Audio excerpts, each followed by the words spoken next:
एक बार नंदलाल काफी बीमार पड़ गए। कोई दवा या जड़ी बूटी उन पर बेअसर साबित हो रही थी। तभी श्री कृष्ण ने स्वयं ही गोपियों से एक ऐसा उपाय करने को कहा जिसे सुन गोपियां दुविधा में पड़ गईं।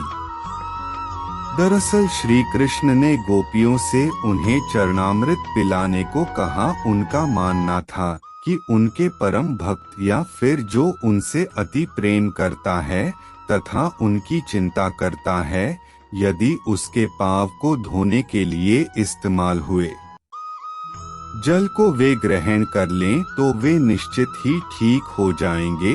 लेकिन दूसरी ओर गोपियां और भी चिंता में पड़ गईं। श्री कृष्ण उन सभी गोपियों के लिए बेहद महत्वपूर्ण थे। वे सभी उनकी परम भक्त थीं। लेकिन उन्हें इस उपाय के निष्फल होने की चिंता सता रही थी।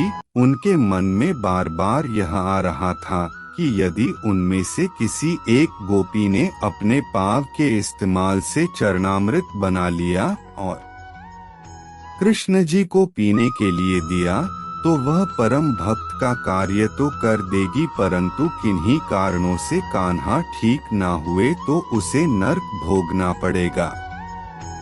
अब सभी गोपियां व्याकुल होकर श्री कृष्ण की ओर ताक रही थी और किसी अन्य उपाय के बारे में सोच ही रही थी कि वहां कृष्ण की प्रिय राधा आ गईं।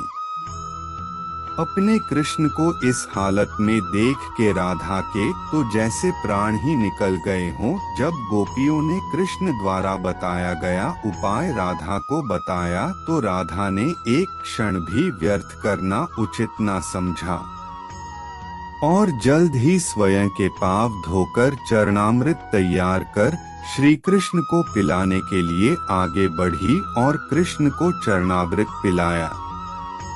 और देखते ही देखते वे ठीक हो गए, क्योंकि वह राधा ही थीं जिनकी